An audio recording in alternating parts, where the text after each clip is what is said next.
इस बात को भी जानता हूं कि हमारी सरकार ने लगातार इस पर्यटन के क्षेत्र में काम कर रही है। हमने प्रवासी राजस्थानों को भी अपनी मातृभूमि से और भावनात्मक रूप से जुड़ने का अवसर भी हमने दिया है, बल्कि उन्हें राज्य के विकास में सहभागिता का मौका भी हम देने जा रहे हैं। देश के यशस्वी प्रधानमंत्री नरेंद्र मोदी जी के नेतृत्व में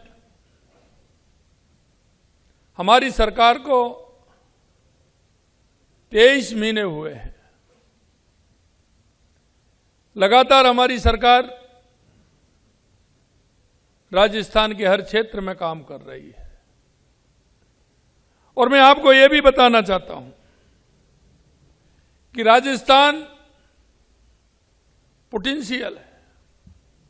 राजस्थान में बहुत सारी संभावनाएं हैं। पर्यटन का क्षेत्र तो है ही, लेकिन कोई भी क्षेत्र ऐसा नहीं है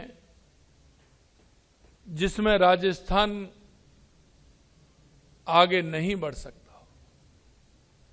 आज आप देख रहे हैं, हम जब राज्य सरकार की बात करते हैं 2 साल के कार्यकाल की, तो लगभग 11 विभागों में हम देश में पहले नंबर हैं। जो हमारी राजस्थान की सरकार काम कर रही है। और आपको मैं ये भी बताना चाहता हूं कि राजस्थान का इतिहास भी गौरवशाली है। जब राजस्थान का इतिहास पढ़ते हैं तो शरीर के अंदर एक जो भाव पैदा होता है वो शरीर के अंदर कंपन पैदा कर देता है। तो हमेशा कहता हूं ये महाराणा प्रताप की भूमि है, ये महाराजा सूरजमल की भूमि है, ये त्याग की मूर्ति पन्नाधाय की भूमि है, ये भक्ति की मूर्ति मीराबाई की भूमि है। और ये अपने आप को पर्यावरण के लिए समाप्त कर दे, ये उस ऐसी हमारी मां। आप सब जानते हैं पर्यावरण के क्षेत्र में जिस तरह से हमारे राजस्थान की स्थिति है। और ये मैं आपको इसलिए भी बताना चाहता हूं कि राजस्थान रेगिस्तान के रूप में पहचाना जाता है। और जब रेगिस्तान के रूप में पहचाना जाता है तो हमारी ड्यूटी और ज्यादा बनती है कि हम पर्यावरण का ध्यान देते हुए काम करें। और इसीलिए लगातार हमारी सरकार काम कर रही है। मैं आपको ये बताना चाहता हूं मेरे भाई और बहनों कि हमारा पर्यटन के क्षेत्र में चाहे हमारे किले हों, हवेलियां हों, हमारे मरुस्थल हो।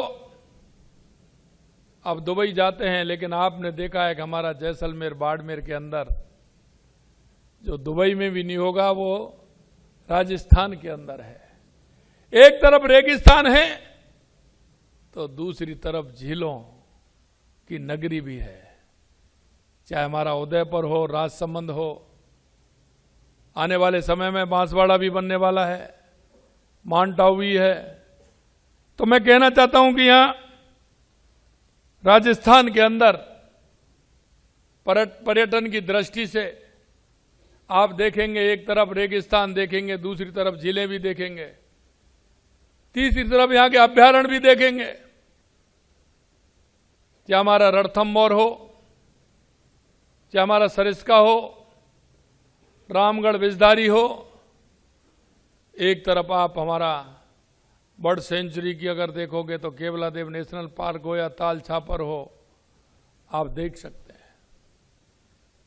यही नहीं, मैं तो कहना चाहता हूं कि हर क्षेत्र में, क्योंकि हमारे पास देश के यशस्वी प्रधानमंत्री नरेंद्र मोदी जी कहते हैं विकास और विरासत दोनों साथ साथ होने चाहिए। विरासत के लिए हमारे पास मेहरानगढ़ है, कुंभलगढ़ है, चित्तौड़गढ़ है, लोहागढ़ है, जयगढ़ है, आमेर है। आप जब देखेंगे तो निश्चित रूप से उस विरासत को भी आप देखेंगे। ऐसी विरासत राजस्थान के अलावा दुनिया में आपको कहीं नहीं मिले। अगर आप ये वीडियो YouTube पर देख रहे हैं तो हमारे चैनल को सब्सक्राइब कर बेल आइकन दबाएं और Facebook पर देख रहे हैं तो हमारे पेज को लाइक करें।